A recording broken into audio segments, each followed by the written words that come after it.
Il est digne d'honneur, notre roi, il rend toutes choses possibles. Un Dieu merveilleux, qui se sert de nos insuffisances et de nos imperfections humaines pour nous accorder la grâce de fleurir dans sa gloire et dans sa majesté. Nos vies d'échecs deviennent des vies de témoignage à cause de sa main puissante, oh Dieu.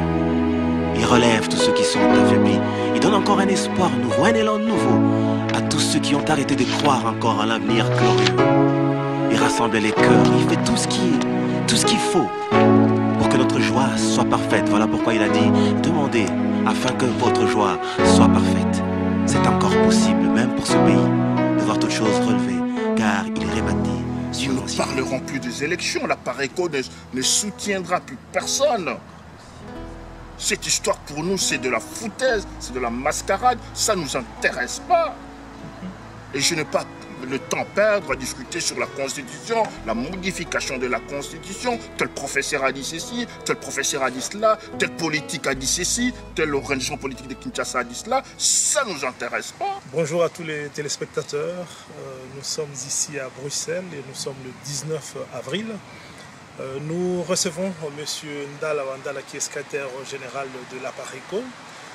Pourquoi nous le recevons? Nous venons de voir il y a quelques jours une vidéo qu'a lancée le président de la Pareco.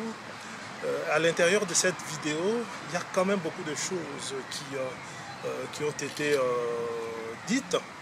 Moi, j'ai un peu lu cette vidéo comme étant une sorte de mise à jour générale des analyses que la Pareco fait, que le président de la Pareco fait, de la situation non seulement en RDC, mais aussi dans la région des Grands Lacs. Alors, puisque le président de la Pareco, moi, je n'ai pas accès à lui de manière directe, je me dis que si on a le secrétaire général, ce serait intéressant, ne serait-ce que pour décrypter les choses, en tout cas, qui ont été dites dans cette vidéo. Alors, le premier élément, M. Ndala Wandala, bonjour. Bonjour. Le premier élément que j'ai constaté, c'est que le président de la Pareco dit qu'il était en train d'écrire un livre qui, d'après en tout cas ce qu'il a dit, sera un gros paquet de plus de 600 pages au moins, et que ce livre va donner ce sera une sorte de vade-mecum pour tous ceux qui s'intéressent vraiment concrètement à la situation en RDC et les acteurs de la politique en RDC et dans les pays des Grands Lacs. Alors, il a dit que ce livre qu'il était en train d'écrire, il était concentré depuis quelques mois dans la rédaction de ce livre. Mais en tant que président d'un mouvement d'action, d'un mouvement qui est aussi sur le terrain, le fait qu'il se consacre comme ça, et il expliquait d'ailleurs le fait de ne pas être trop présent dans l'actualité ou dans les vidéos, ou dans, comment dirais-je, sur les réseaux, par le fait qu'il était vraiment concentré dans la rédaction de ce livre qui apparaît comme quelque chose d'important. En tout cas, il a dit que le livre serait disponible dans quelques semaines. Est-ce qu'il y a un changement de mode d'action de la Pareco? Vous devenez un mouvement plutôt d'idées, de vision, de, comment dirais-je, pour guider et moins d'action? Non, mais il n'y a aucune contradiction. Vous pouvez parler un peu plus fort? Il n'y a aucune contradiction entre ce que nous faisons et ce que le président national a dit. C'est la raison pour laquelle je voudrais préciser que je suis le vice-président national et j'assume par intérim la fonction de secrétaire général. Donc c'est pour vous dire tout simplement que nous travaillons de manière coordonnée les choses. Premier élément. Deuxième élément, vous savez, j'ai eu la grâce de rencontrer des personnalités importantes du Congo. Mais je peux vous dire, je peux vous assurer, M. Honoré Ngwanda m'a impressionné par son rythme de travail. C'est quelqu'un qui travaille au minimum, je vous dis bien au minimum, 15 heures par jour. 15 heures par jour. Il a la capacité, non seulement la capacité d'écrire, de réfléchir, et sur les écrits politiques, philosophiques, économiques, sociales, etc., mais aussi sur les actions amenées sur le terrain. Et ça, je peux vous assurer, c'est quelque chose d'extraordinaire. Le troisième élément, vous savez, lorsque notre président national vous dit qu'il a pris du temps à écrire ce document, mais en même temps, je vais vous dire, son œil droit est sur le Congo. Parce que nous sommes un mouvement d'action, de vision, mais d'action aussi. Vous savez, ça fait 8 ans que l'appareil a été créé. Et pendant ces 8 ans, je vais le dire aujourd'hui au peuple congolais, nous nous sommes préparés spirituellement et intellectuellement à assumer notre responsabilité. Et nous sommes prêts à assumer la responsabilité. Spirituellement, qu'est-ce que ça veut dire? Spirituellement, enfin, vous savez, moi personnellement, je suis chrétien. Les choses avant d'être choses ont été pensées. C'est ce qu'on appelle une vision. Actuellement, on est en train d'essayer de changer, soit la Constitution, de modifier le mode de scrutin, toute une série de choses. Mais on constate que lorsque la tentative a démarré pour changer l'article 220, le professeur Bochab a écrit un livre pour dire qu'il était dans l'intérêt de la nation d'accepter cette modification-là, parce que sinon, l'État ou la nation allait disparaître. Le professeur Mbata, André... Excusez-moi, pourquoi vous appelez toutes ces personnes professeurs? Je les appelle comme ça, tout simplement parce que pourquoi je n'appellerai pas M. Mbata professeur? C'est un professeur d'université, non seulement en France, mais aussi en RDC. Donc, André Mbata, qui est professeur, il a réagi en écrivant un article qui a totalement détruit ce qu'avait suggéré Bochab. Alors, je pose la question, est-ce qu'il n'y a pas des voies politiques pour contrer cette démarche de Kabila ou du pouvoir qui essaye de modifier la Constitution, ainsi de suite? Est-ce qu'il faut absolument refuser complètement 2016? Monsieur le journaliste, vous avez dans votre développement, il y a plusieurs questions qui méritent un temps important pour y répondre. Mais je voudrais dire ceci. S'agissant de la Constitution, avant d'arriver aux élections, la Constitution n'est pas seulement un document contenant de règles juridiques.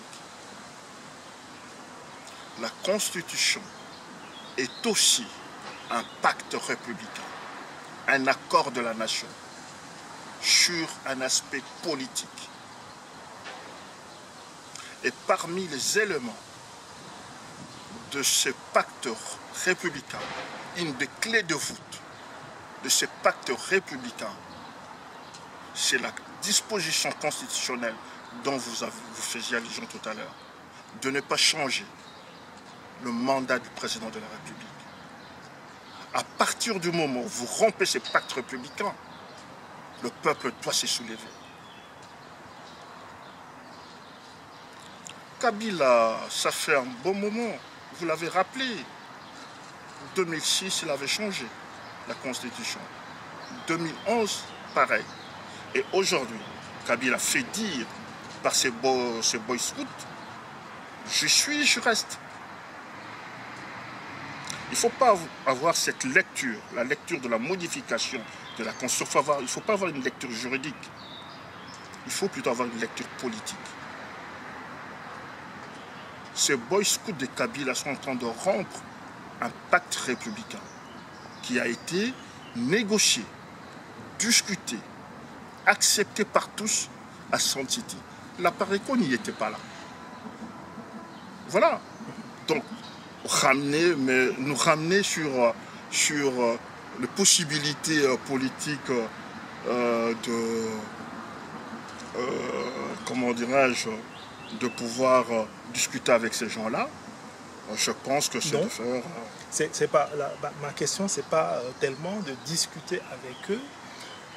Ma question, c'est de voir pourquoi refuser à certains le droit de faire le choix de contrer politiquement ce qu'ils font. C'est pour ça que j'ai donné l'exemple de Mbata. Le professeur Mbata, seul, écrit son article et démontre complètement la démarche de Brouchab. Oui, bon, Et il y parvient. Il fait une tournée, il va en France, il vient en Belgique, et quelque part, Brouchab ne parle plus de ce qu'il a écrit. Donc ma question, c'était de dire, à côté de la démarche, et c'est souvent ce qu'on constate dans beaucoup de pays, que ce soit en Espagne, que ce soit en Irlande, beaucoup de mouvements. Vous savez, j'ai compris, ça ne sert à rien d'aller plus loin, j'ai compris votre question maintenant. Non, vous savez, je vais vous parler de l'aspect politique des choses. Sur le plan intellectuel, on peut débattre. Je sais que le professeur, c'est M. Mbata, c'est ça? M. Mbata fait, c'est sur le plan intellectuel, scientifique. On peut débattre. Mais il a fait reculer. Le plus important, c'est le fait. C'est votre point de vue. Moi, j'ai un autre point de vue, j'ai d'autres éléments, une autre réalité de choses. Je dis, c'est un point, sur le plan intellectuel, c'est tout à fait compréhensible. Vous savez, le droit, c'est une matière controversée. La controverse est normale. Il n'y a pas une seule analyse en droit. On peut avoir plusieurs interprétations juridiques. Mais il ne faut pas se placer sur le plan intellectuel des choses ou sur le plan juridique des choses. Je vous parlais tout à l'heure du pacte républicain. Le pacte républicain, c'est la politique. Et vous me dites, pourquoi contestez-vous, ou bien pourquoi vous n'accepterez-vous pas que certains fassent ces démarches politiques? Qu'ils le fassent. Nous n'avons aucun problème, aucun souci. La Pareco, vraiment, je vous dis, c'est pas ça qui donne les insomnies à la Pareco. Il y a une tentative qui a été faite en 2006, une deuxième a été faite en 2011, on connaît le résultat. Oui, mais justement, par rapport à ces résultats-là, que ce soit de 2006 et de 2011, est-ce que c'est dû au phénomène lui-même intrinsèque du pouvoir en place qui verrouille tout, ou il y a une partie de ce résultat désastreux qui est due aussi à la désorganisation de ceux qui doivent répliquer? Je veux dire par là, Kabila et les siens prennent des décisions, essayent de faire ceci et cela. Ceux qui veulent réagir politiquement, soit ils sont capables de réagir, soit ils ne le sont pas à cause de leur désorganisation. Mais c'est le deux. Vous devez savoir que, je prends un exemple d'une maladie. Lorsque vous faites un mauvais diagnostic, vous ne pourrez pas trouver le remède pour soigner cette maladie. Tout dépend du diagnostic qu'on fait de la maladie. Si je vous lis, si je vous comprends, c'est que vous faites allusion à la majorité de partis politiques qui sont à Kinshasa, qui se disent démocrates, qui se disent républicains, etc., qui essaient de s'opposer, contester certaines choses sur place. Mais néanmoins, force malheureusement est de constater que nous sommes devant un mur. Ce mur est causé par deux éléments que vous venez de soulever. Le premier élément, nous sommes face à un pouvoir, la Pareco ne cessera jamais de le dire, un pouvoir d'imposture, un pouvoir d'occupation, un pouvoir qui n'a pas compris que les choses devaient changer au Congo, un pouvoir qui reprend le même schéma de la Deuxième République que nous avons tous décrié. Un pouvoir qui passe son temps à chanter les dialélos à un Dieu tout-puissant, à un gamin qui est sorti de nulle part. Excusez-moi le terme, mais c'est presque un vanipieux. Et vous avez vos professeurs, soi-disant professeurs, en train de claironner. Voilà la réalité. Et face à ce pouvoir oppressif, ce pouvoir sanglant, à la limite, ça c'est vraiment, je le concède à la population congolaise. Que voulez-vous que cette population fasse? Non, non, c'est pas important cela, mon frère. C'est pas important. L'APARECO n'a pas le temps de discuter sur le plan intellectuel, philosophique, juridique, de la Constitution. Nous n'avons jamais reconnu le pouvoir de Kabila. Oui, mais ce que je dis en fait, c'est pas tellement une question de discussion politique.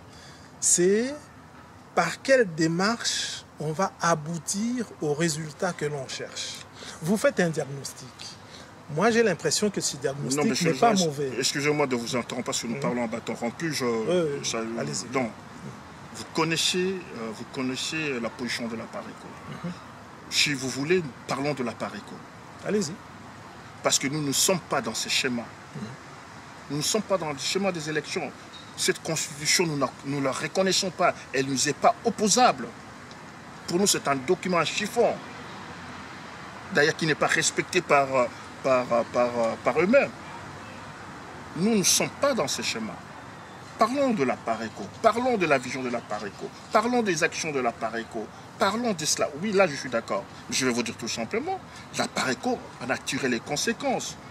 En 2006, bon gré mal gré, nous avions apporté notre soutien à Jean-Pierre Mbemba. Nous avons discuté avec Jean-Pierre Mbemba. Moi, j'ai eu la chance, le privilège de le rencontrer, de discuter avec lui. Ça a donné ce que ça a donné. Je ne veux pas y revenir. En 2011, c'était pareil.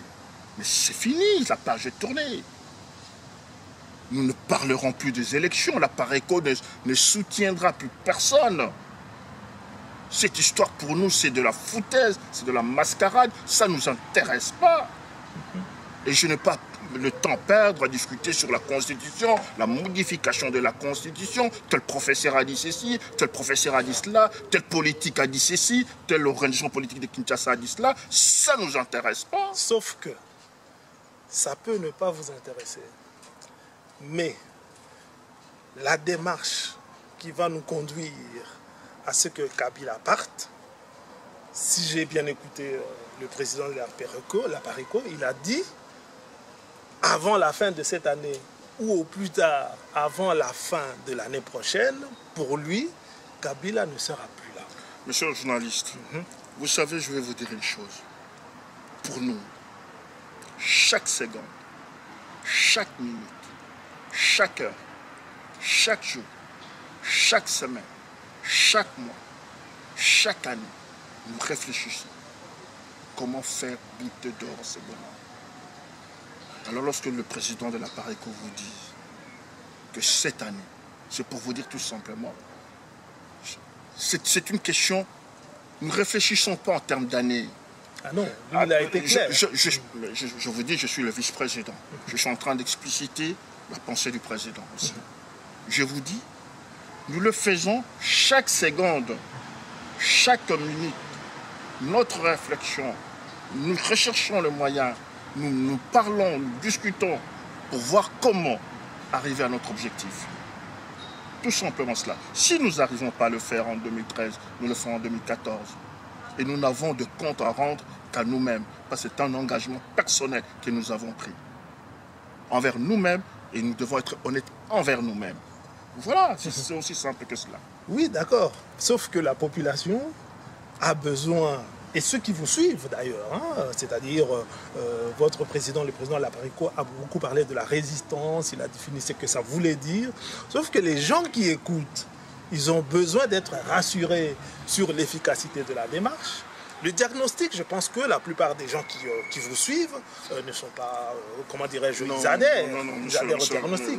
Mais ils veulent comprendre par quels moyens. Je vais poser la question par un autre point. Peut-être que ça va éclaircir.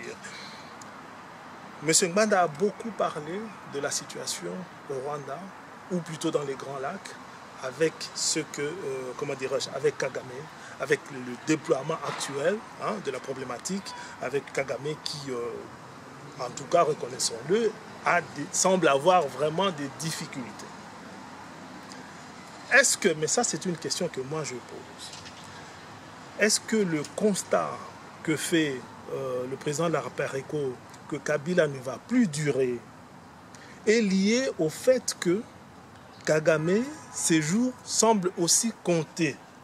Est-ce que les deux sont liés? Parce que vous ne dites pas par quels moyens cette année ou l'année prochaine, Kabila ne sera plus là. Est-ce que c'est lié à ces difficultés-là? Parce que dans son développement, il montrait que, en tout cas, Kagame contrôlait pratiquement tout dans la plupart des pays d'Afrique centrale et principalement en RDC. Est-ce que ces difficultés et ça, la possibilité qu'il puisse ne plus être là fait partie de vos schémas? Mais je vais vous dire une chose, je pense l'avoir déjà dit plusieurs fois, mais je vais encore le répéter. Vous savez, moi je suis parti à Kinshasa en 2006 sur demande du président national. Et je suis allé pour préparer son arrivée, pour que la Pareco prenne ses responsabilités. N'eût été la duplicité des Congolais, l'inconscience des Congolais. Aujourd'hui, on parlerait autre chose. Voilà. Vous n'en dites pas plus? Mais justement, ce sont ces Congolais-là, c'est cette population difficile-là qu'il faudra faire marcher, qu'il faudra faire sortir.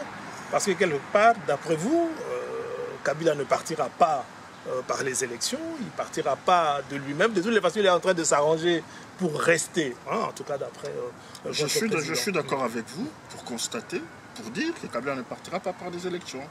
Il ne partira pas de lui-même. Ça voudrait dire tout simplement qu'il faudra qu'on les chasse. Et la Pareco, c'est de merde pour le chasser. Et nous le chasserons. Nous le chasserons. Ça prendra le temps que ça prendra. Je vous dis, nous le chasserons. Le peuple congolais le chassera. Si la Pareco échoue, il y aura une autre organisation de Congolais parce que le veille de conscience des Congolais est irréversible. Ce monsieur, le Congolais n'aime pas ces messieurs depuis qu'il est au pouvoir. C'est un imposteur. Nous le chasserons. Voilà, nous sommes avec monsieur Ndala qui est le vice-président de la Pareco et qui assure aussi l'intérim du secrétariat général de cette organisation. Nous avons parlé de la vidéo et de tous les éléments qui étaient à l'intérieur, mais il y a des points sur lesquels, évidemment, sur lesquels M. Ndala ne veut pas réagir, parce que pour moi, il est important quand même de savoir comment est-ce que les choses vont se faire, le processus par lequel les choses vont se faire, mais la Pareco n'aime pas beaucoup dévoiler ces démarches. Bon, on peut comprendre, mais en même temps, pour nous, c'est important, pour les gens aussi, c'est de comprendre comment est-ce que les choses peuvent advenir. Il y a une problématique qui semble vous être chère. C'est la problématique de la nationalité et la double nationalité, qui est d'ailleurs une problématique qui touche directement les personnes qui sont ici dans la diaspora, la question de la double nationalité. Comment est-ce que vous abordez ce problème dans la Pareco? Mais cette question n'est pas chère seulement pour la Pareco. Je pense qu'elle est débattue dans le milieu des Congolais, dans le cercle politique et parmi les intellectuels aussi. Je pense que c'est une question importante qui fait l'objet aussi des débats importants, parfois houleux, même dans des démocraties modernes ici en Europe. C'est pour vous dire tout simplement que la question de la nationalité est une question importante qui doit être traitée avec sérieux. Parce que la nationalité confère de droits et de devoirs aux citoyens. Et cette question, le traitement de cette question dans tout le pays du monde est fonction de l'histoire de chaque pays. Chaque pays, chaque peuple se réfère à sa propre histoire pour élaborer des dispositions juridique sur cette question. Il est donc légitime aussi que la République démocratique du Congo interroge son histoire pour en tirer les conséquences. Premier élément. Deuxième élément. Et dans cette démarche-là, il me semble important de tenir compte de deux éléments. L'ouverture au monde extérieur et la nécessité de préserver la République démocratique du Congo du danger intérieur et extérieur. Et pour rencontrer, je pense, ces deux éléments, qui sont des impératifs de notre point de vue, il y a un préalable. Il faut d'abord consolider les institutions politiques et sécuritaires de l'État avant de s'ouvrir de manière, je dirais, progressiste à cette question. Pour le moment, le Congo est trop ouvert? Le Congo n'est même pas ouvert. Le Congo, la question de nationalité. Voilà, le Congo n'est même pas ouvert. Le Congo, vous arrivez le matin, à 8 h, et à 9 h, vous autoproclamez congolais. Ça ne pose aucun problème. À midi, vous allez, vous aurez votre passeport, vous aurez tous les documents, sans autre formalité. Certains ne l'ont jamais même fait, mais ils sont là, ils dirigent le pays. Voilà. Donc je disais, c'est une question importante. Et le Congo doit interroger son histoire, sa propre histoire. Et on ne peut pas faire fi de l'histoire récente de notre pays.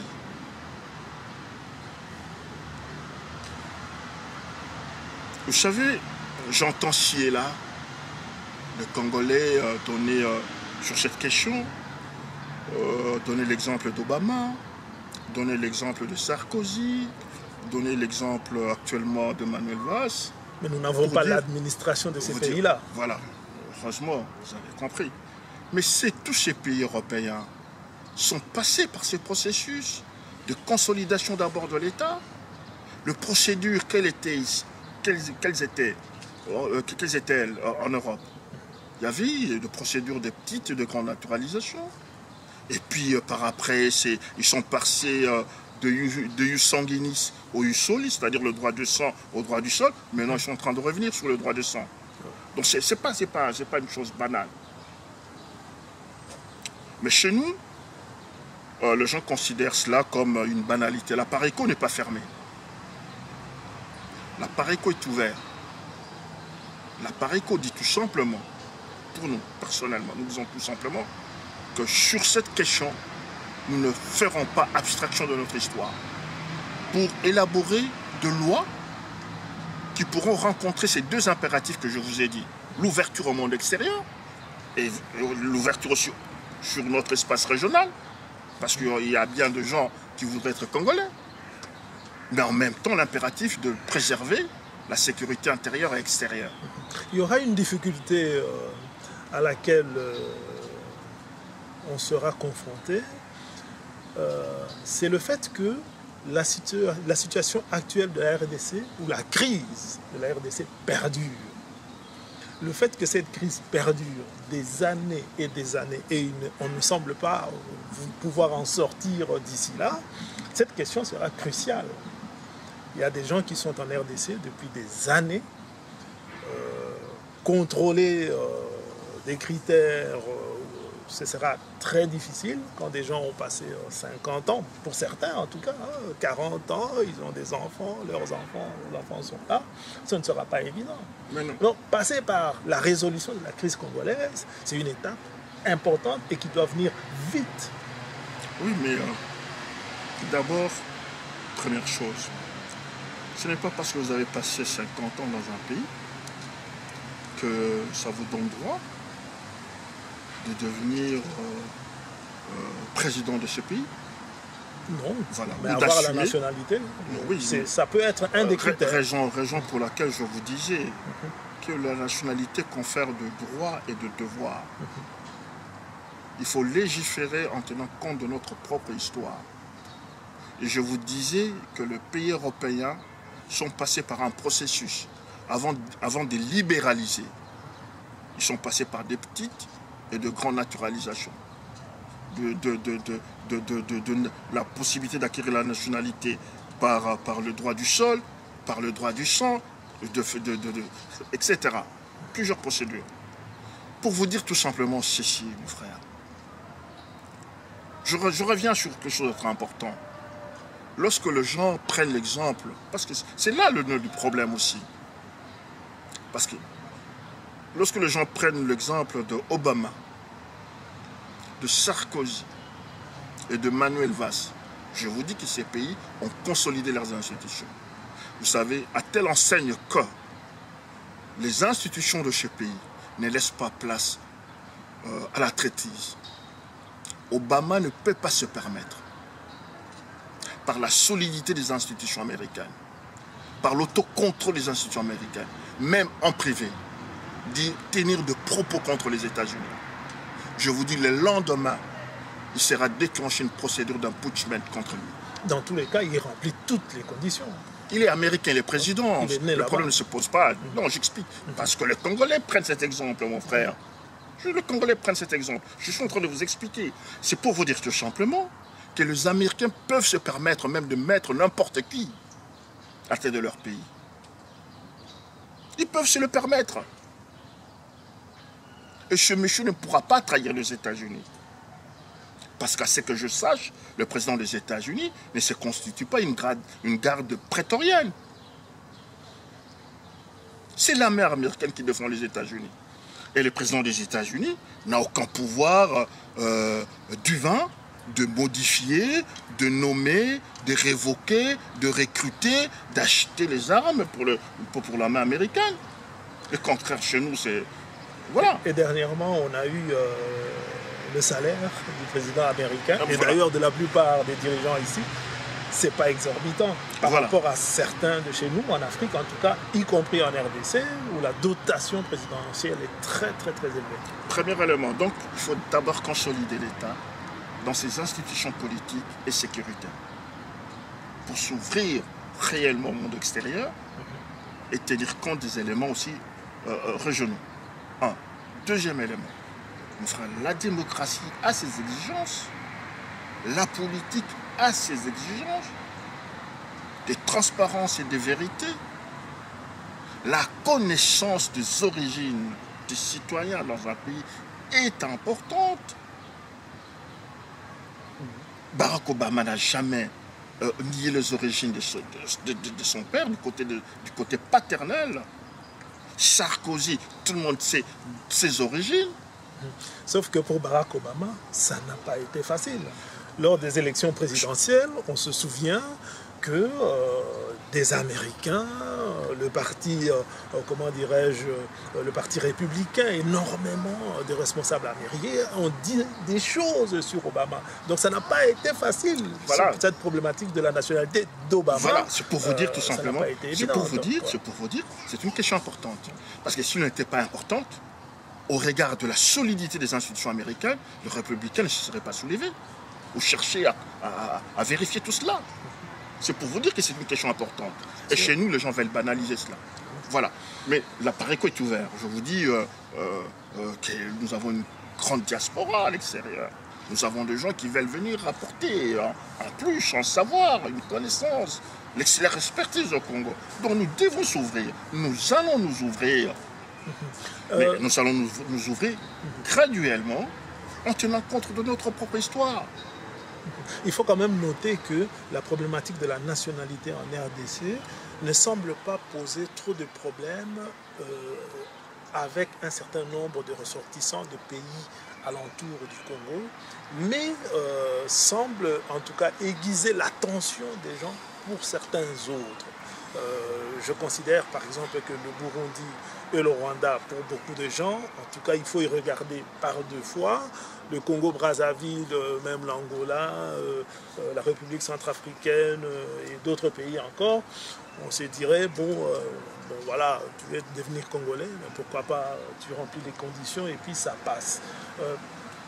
Quelle est votre lecture par rapport au Rwanda et par rapport au Burundi de la problématique de la nationalité aux ressortissants de ces pays-là qui désireraient... Non, la PARECO ne fait aucune fixation sur le ressortissant de l'Est, ou bien sur le pays voisin de l'Est de la République, la partie orientale, le Rwanda, on ne fait pas une fixation là-dessus, quand bien même nous savons que ce sont eux jouent un rôle important dans la déstabilisation de notre pays. Nous avons été agressés, mais on ne fait pas une fixation.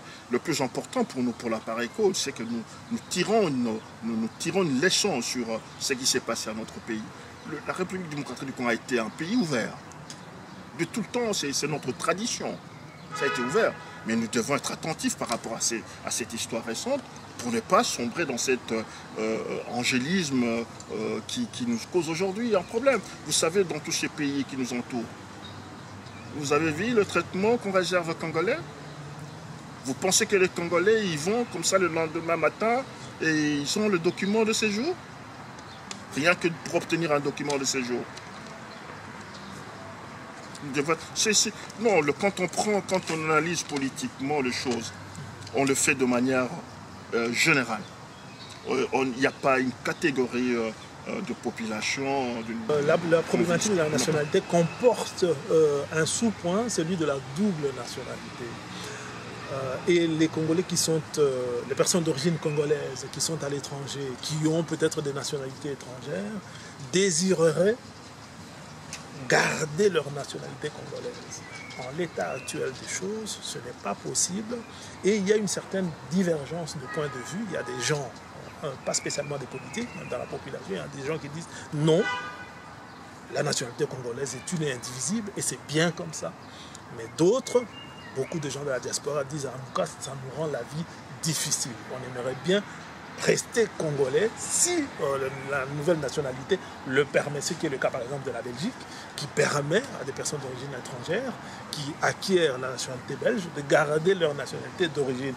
Mais ce n'est pas permis aux Belges eux-mêmes. Je reviens toujours au point Comment on pourrait aborder ce problème? Oui, mais non, le plus important aussi, c'est de ne pas d'abord oublier l'histoire. Parce que cette question a été déjà posée en 60. Vous et moi, nous n'y étions pas. Il y avait 2 ans qui avaient posé cette question en 60. Parce que les éléments et la configuration, la position du Congo est très délicate. Premier élément. Deuxième élément. La PARECO ne s'oppose pas à ce qu'éventuellement nous puissions revenir sur cette question d'interdiction de double nationalité. Mais en contrepartie, vous savez que par principe, il y a un principe de droit qui est appliqué dans quasiment dans tous les pays du monde. L'interdiction d'extrader ses propres nationaux. Vous comprenez? Donc, quelqu'un qui a une double nationalité, si cette personne commet des infractions, peut se réfugier dans sa deuxième patrie. Et vous aurez une possibilité de le poursuivre.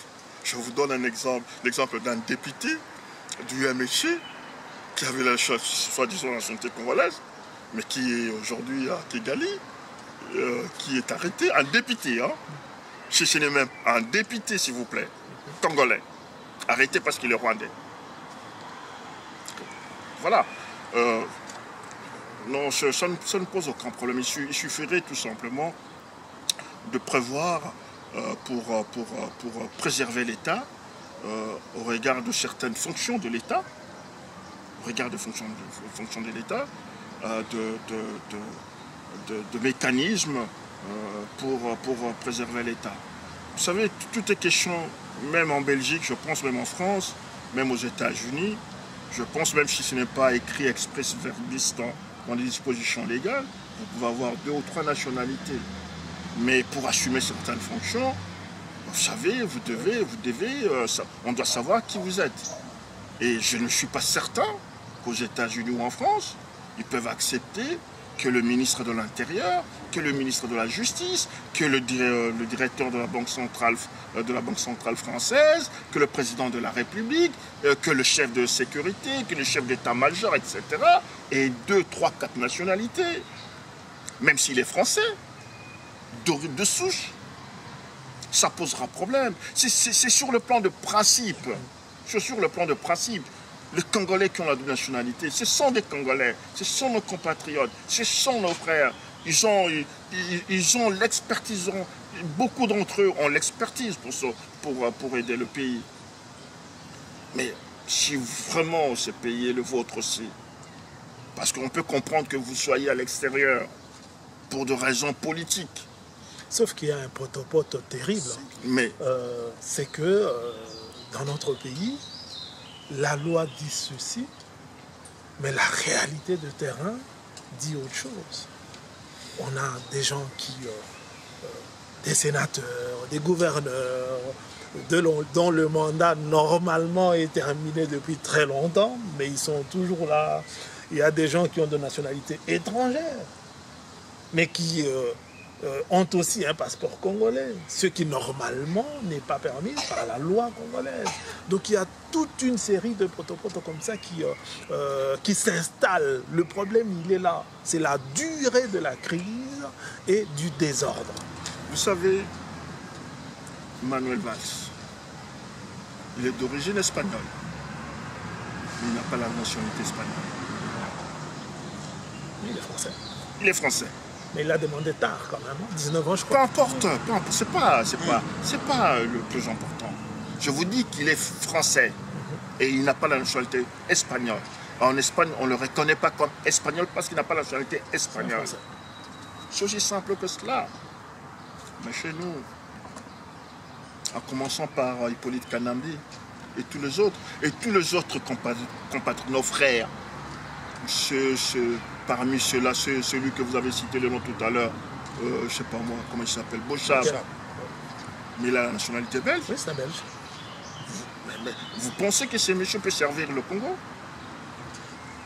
Pourquoi pas? Si ce n'est on ne peut pas le disqualifier rien que parce qu'il a la nationalité belge. Il peut servir le Congo même s'il est belge. Non, mais bon. Je vais m'expliquer autrement. Vous ne m'avez pas saisi. Parce que tout à l'heure, vous l'appelez professeur. Professeur de droit. Il connaît les règles. Celui que j'appelais vraiment professeur, c'est M. Mbata. Ah d'accord, là je comprends. André Mbata, professeur de droit, non seulement en RDC, mais aussi en France. Non, oui, mais celui-là c'est un professeur. Je ne parlais pas, je ne faisais pas allusion à celui-là. Mais je parle de l'autre, de Boy Scout de Kabila. Vous pensez qu'il a tout intérêt à poser le problème en termes de principe? Cette loi, ce n'est pas la Pareco qui l'a créée. Ce n'est pas vous et moi. La loi, elle est là, elle existe. Elle a été négociée et discutée à Sun City aussi. Monsieur Ndala Wandala, la RDC est un pays bien situé en Afrique centrale, avec une grande forêt, avec un fleuve majestueux, avec des richesses du sol, du sous-sol incommensurables, mais le Congolais est pauvre, très très pauvre. La crise en RDC n'est plus seulement une crise en RDC, c'est un problème, d'ailleurs je dirais que ça ne l'a jamais été, c'est un problème régional. Dans les Grands Lacs en général, commencent à s'installer comme une des parties du monde où la paix c'est quelque chose d'hypothétique. Est-ce que ça va continuer comme ça? Vraiment, c'est une question importante. Mais je voudrais d'abord dire ceci, personnellement, et pour la Pareco d'ailleurs, nous n'acceptons pas l'utilisation de termes paix dans la région des Grands Lacs, stabilité régionale.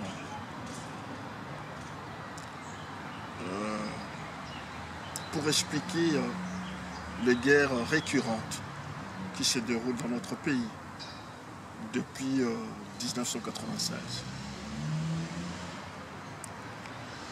Chez le Congo, qui a été agressé par les armées rwandaises et ougandaises. Pourquoi vous placez le curseur à 96 au lieu de 94? Laissez-moi continuer. Allez-y, allez-y. C'est le peuple congolais qui, depuis 17 ans, souffre de cette barbarie.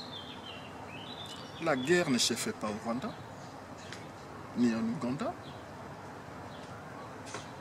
La guerre se fait sur le sol congolais. Ce sont les Congolais qui sont massacrés. En réalité, ceux qui utilisent ces termes, ils les font à dessein pour disculper Kagame de ses forfaits. Ça, c'est un premier élément. Il est important que nous comprenions cela aussi. S'il faut qu'on parle de la paix, c'est la paix au Congo. Si on doit parler de la stabilité, c'est la stabilité au Congo. Deuxième élément. En tout état de cause, pour faire la paix, il faut être à deux. Ou à plusieurs. Il faut être à deux, au minimum, à deux. Or, force est de constater, malheureusement, que depuis 17 ans, le comportement des Kagame démontre le contraire. Kagame les dit par ses actes, par son comportement. Il dit aux Congolais une chose simple. Donnez-nous vos terres et vos richesses et nous vous donnons la paix. Ouais. Eh bien, je vais le dire de manière claire. Cette paix-là, la PARECO ne l'accepte pas et ne l'acceptera pas. Nous ne voulons pas d'une paix qui se ferait au détriment des intérêts du Congo. Nous ne voulons pas d'une paix qui violerait la souveraineté nationale et l'intégrité territoriale du Congo.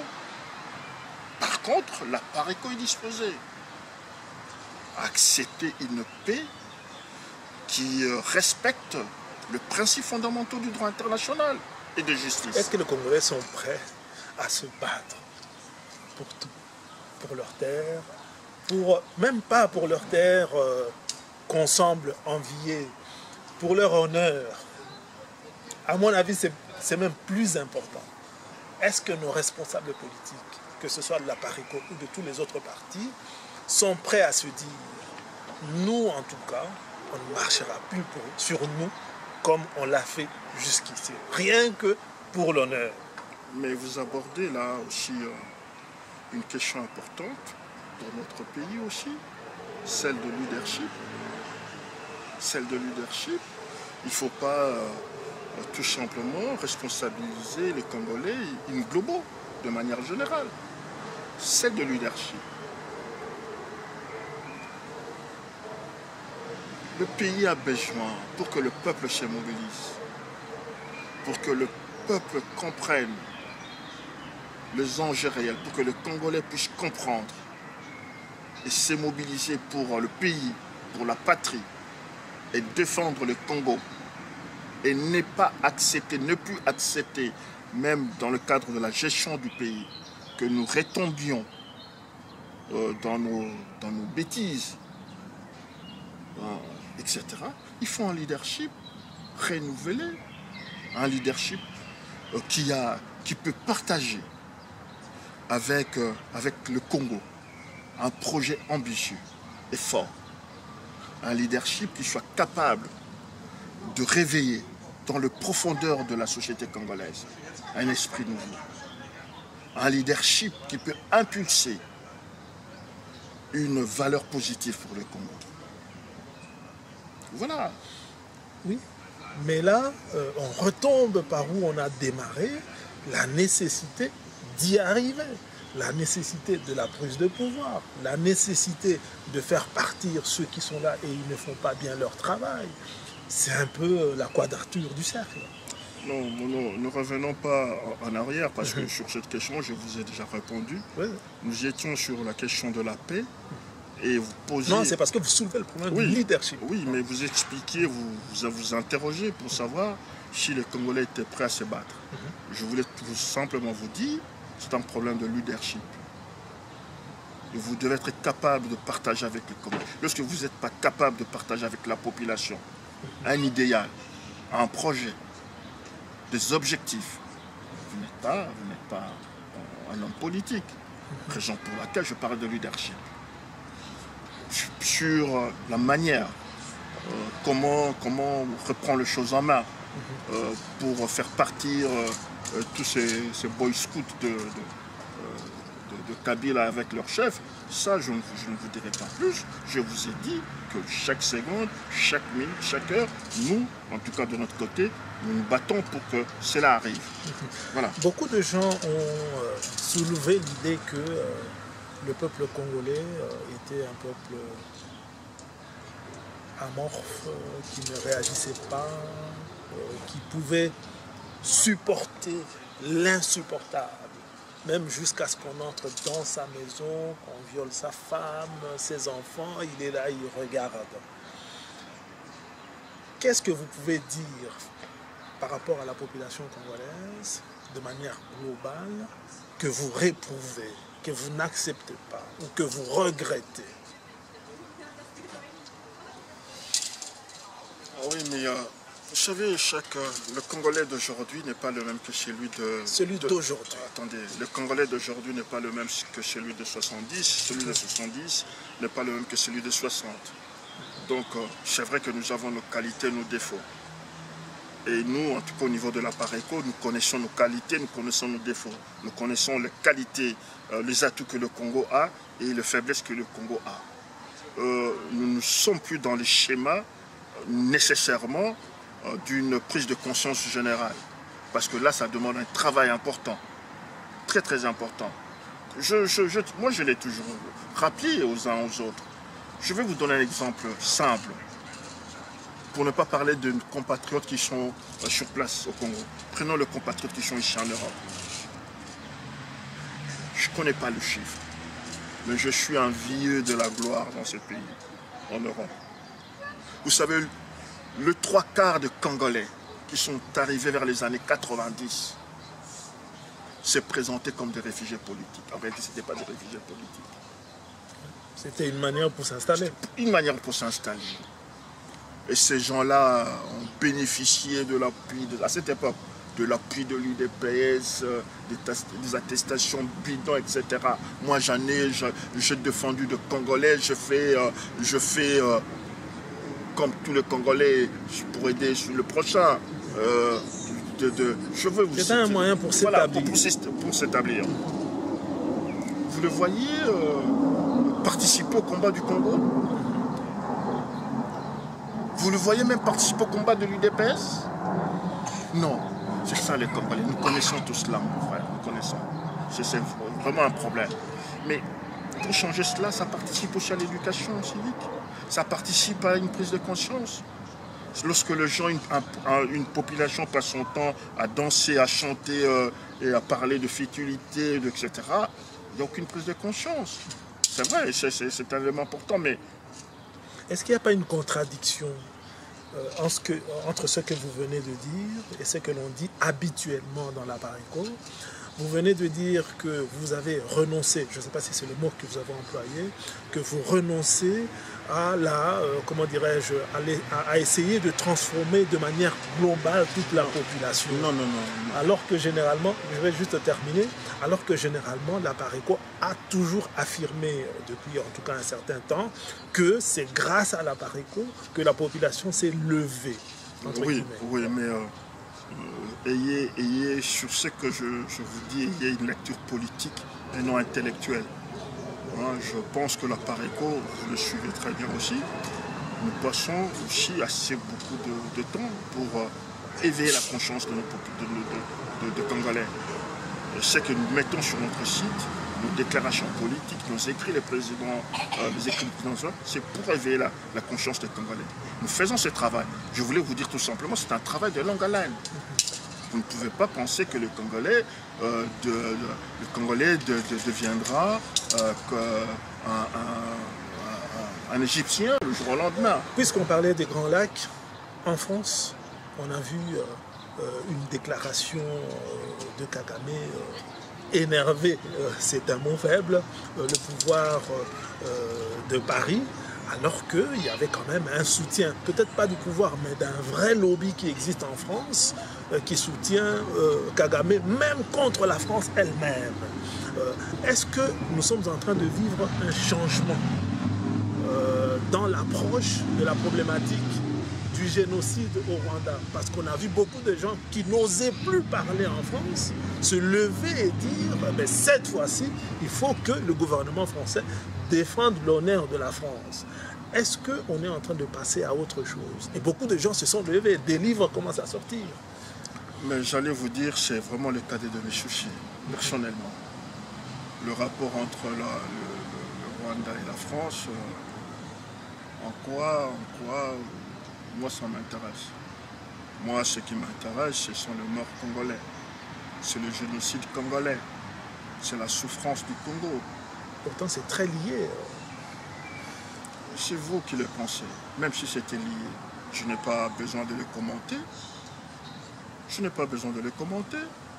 Mais ce qui est vrai, là je vous rejoins, c'est qu'il n'y aura pas. Je pourrais venir sur la paix régionale.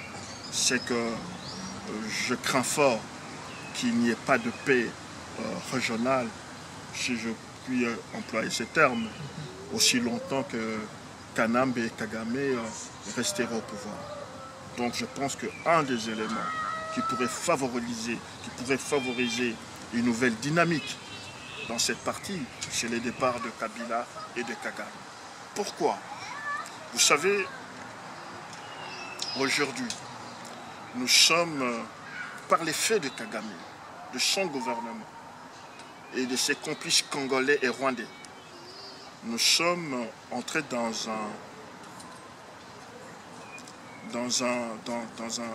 une dynamique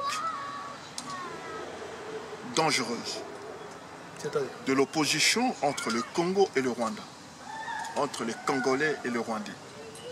Les populations. Les populations. Il faut y mettre un terme. Et on ne met pas, on ne résout pas ce genre de problèmes par des solutions cosmétiques. Est-ce que la haine s'installe? C'est ce que je suis en train de vous dire. C'est par l'effet de Kagame, de son gouvernement, de ses complices congolais et rwandais. Je ne vous parle pas de la population rwandaise, mais cela entraîne une opposition entre les Congolais et le Rwandais. Alors pour le surplus, à chacun ses souffrances. Nous, ce qui m'intéresse, ce qui intéresse la Pareco, c'est les génocides congolais. C'est les Congolais. C'est nos mamans, nos sœurs, nos grands-mères qui sont violentées de manière inhumaine, cruelle. Alors, pour le reste, que Kagame fanfaronne à l'égard de la France. Vous venez de parler de nos mamans. Je pense que nous devons avoir quand même une petite pensée envers elles. Est-ce que nous saurons faire un jour quelque chose pour qu'elles nous pardonnent? La justice. Moi, je suis de ceux qui pensent que c'est fini, c'est temps de pardonner tout le temps. Nous ne pouvons plus continuer ainsi. Moi, personnellement, j'ai toujours pensé que la ligne rouge, c'était Mobutu. Que voyons-nous aujourd'hui? Que voyons-nous aujourd'hui? Y a-t-il une différence? C'est vrai, vous parlez de maman. Parce que je l'ai dit, le maman chez nous c'est sacré. Une femme chez nous c'est sacré. Mais moi je vais au-delà de cela, de l'injustice, des souffrances infligées au peuple congolais. C'est pas seulement l'Est. La justice. Moi, la PARECO, c'est battra pour que la justice soit faite. Ça prendra les temps que ça prendra, mais justice sera faite. Et j'en suis persuadé, les Congolais feront justice. À nos mamans, à tous ceux qui sont partis, à tous ceux qui souffrent. Et chacun devra assumer. Et les Boy Scouts devront aussi assumer. Monsieur Ndala Wandala, nous sommes presque arrivés au terme de notre échange. Je ne sais pas s'il y a un point qui vous semble peut-être important, sur lequel on n'a pas insisté, sur lequel vous voulez revenir avant que nous n'arrêtions notre échange.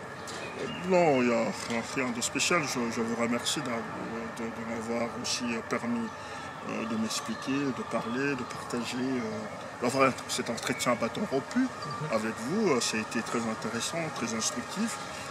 J'ai également appris par vos questions certains éléments de réflexion qui me permettront d'affiner le raisonnement, le discours politique. Terminé, sincèrement, je voudrais rappeler que les Boy Scouts des Kanambé ont pris une décision extrêmement grave de rompre le pacte républicain, qui est la Constitution. Alors ceux qui doutaient de la volonté de Kabila de rester au pouvoir, je pense qu'ils sont aujourd'hui servis. Cela a une seule conséquence. À moins vraiment de prendre les Congolais pour des imbéciles, excusez-moi les termes,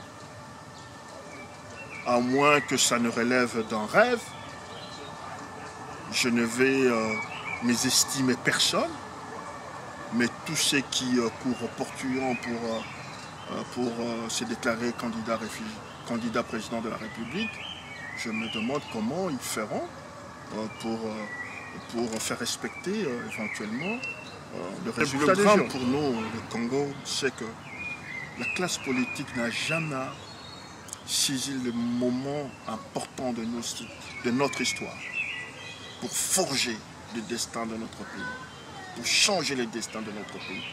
Cela a été vrai en 60, cela a été vrai en 62, 61 à la mort de l'assassinat de Lumumba. Cela a été vrai aussi quand Mobutu s'est autoproclamé, fait son coup d'État, etc. Les gens banalisent les choses, banalisent la politique. Et la banalisation de la politique est préjudiciable pour notre pays. Voilà la qualité de la classe politique qui en est ici. Nous devons, en tout cas, prendre conscience qu'il faut que le meilleur des filles et des fils congolais se mobilise. Les Congolais méritent les dirigeants qu'ils sont?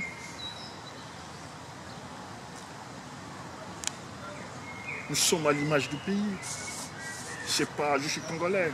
Moi, je suis congolais. Je n'ai pas la double nationalité. J'en souffre. J'en souffre. J'en souffre, vous savez, j'en souffre.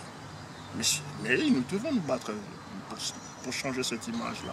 C'est important. Pour nous, les choses sont claires. Nous ne soutiendrons personne.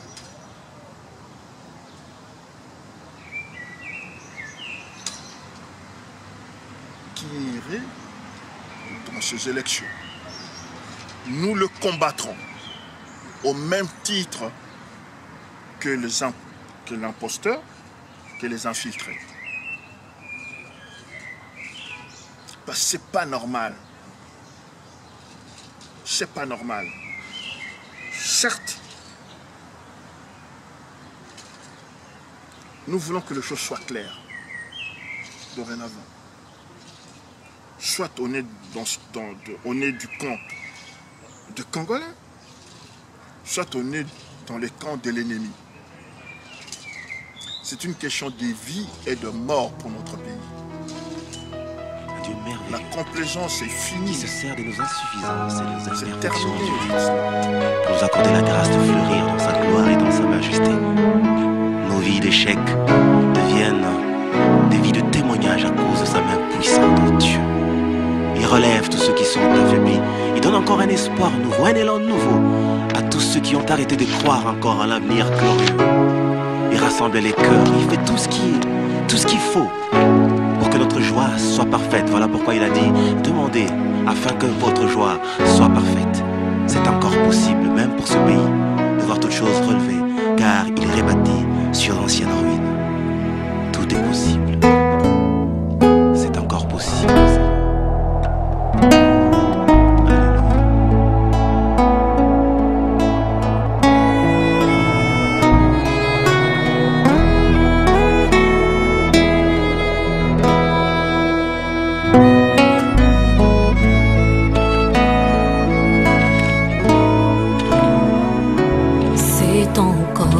Possible de vivre la gloire passée, de reprendre force, évidant la main cachée. C'est possible de voir fleurir l'amour cassé et voir les blessures de nos cœurs séchés. C'est encore possible. C'est possible de retrouver la joie brisée, d'oublier la honte, les souffrances des droits lésés, vivre le plaisir d'un bonheur tant recherché et jouir des merveilles longtemps rêvées. C'est encore possible. C'est encore possible de tout refaire et de voir venir des beaux jours pleins de gloire, d'écrire une nouvelle page en couleur d'espoir. C'est possible de renaître, c'est encore possible d'avoir au-delà de tout ce qu'on a perdu, de bien faire la joie de ceux qu'on a aimés et de vivre sans bonheur. C'est encore possible de relever le défi, d'aller jusqu'au bout, car son amour est infini. Jésus-Christ est là, agissant par son esprit pour donner l'éclat de cœur meurtri. C'est encore possible. C'est encore possible de tout refaire et de voir venir des beaux jours pleins de gloire, d'écrire une nouvelle page en couleur d'espoir. C'est possible de renaître, c'est encore possible d'avoir au-delà de tout ce qu'on a perdu, de bien faire la joie de ceux qu'on a aimés et de vivre son bonheur.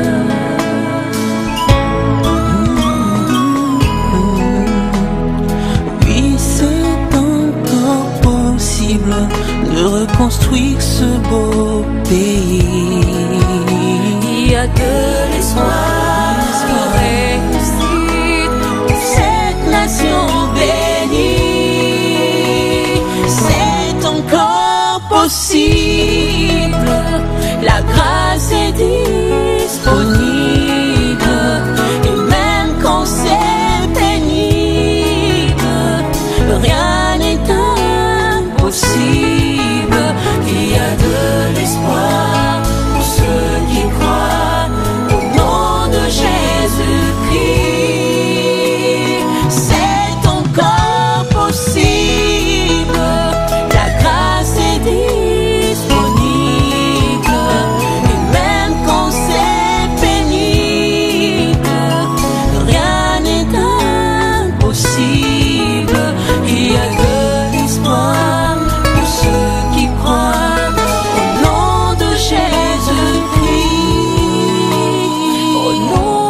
Jésus-Christ. Alléluia. Il est capable de tout. Rien n'est impossible à Dieu.